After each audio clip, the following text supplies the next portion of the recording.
The sterile white walls of the medical bay hummed with the quiet efficiency of automated systems.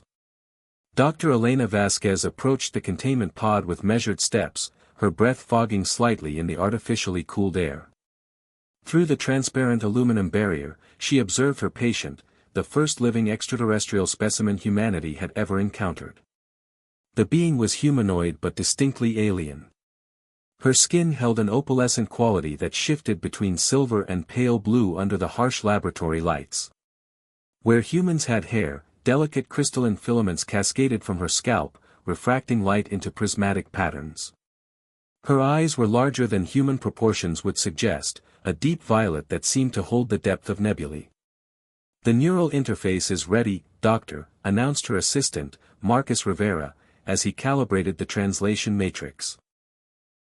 The alien had been unconscious for 3 days since the crash landing, her ship's wreckage scattered across the Nevada desert like metallic tears. Elena nodded, activating the communication protocol. The being's eyes fluttered open, immediately focusing on Elena with startling intelligence.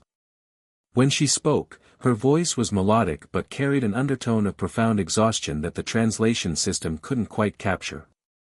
"My body is all I have left, please be gentle," she whispered, the words materializing in English through the neural interface.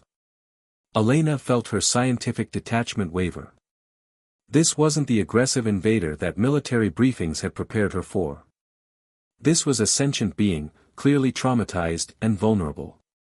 "I'm Dr. Elena Vasquez," she said softly, placing her hand against the barrier. "We're not going to hurt you. Can you tell me your name?" The alien's crystalline filaments dimmed, a response Elena was beginning to recognize as distress. was Lyralii of the Seventh Confluence. But my people, my ship, my world, all gone now. This form is all that remains of everything I was." Through careful questioning, Elena learned of Lyralii's tragic circumstances. Her species, the Etherian, had been nomadic travelers who stored their collective consciousness, history, and culture within their physical forms. Each individual was essentially a living library of their civilization. "The plague consumed our home cluster," Lyralii explained, her voice growing weaker. "We tried to preserve what we could by encoding it into our biological matrix.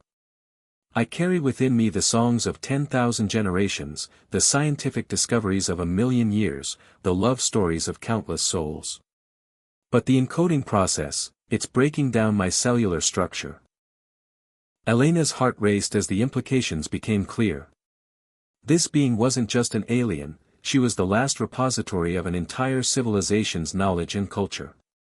But the very process that made her so valuable was slowly killing her.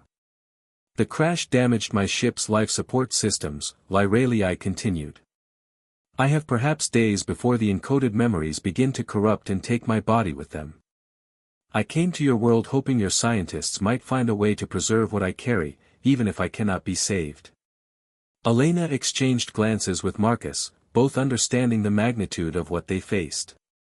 They weren't just treating a patient, they were potentially saving the cultural heritage of an entire species.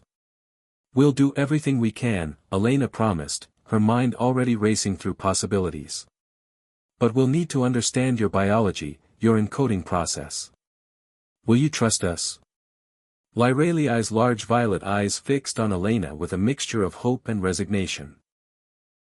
"I have traveled across the void between stars to find someone who might understand that some things are more important than one life. My body may be failing, but what it contains must survive." Elena began immediate preparations, knowing they were racing against time to save not just a life, but the soul of an entire civilization that had entrusted its final daughter with everything they had ever been. The real work was just beginning.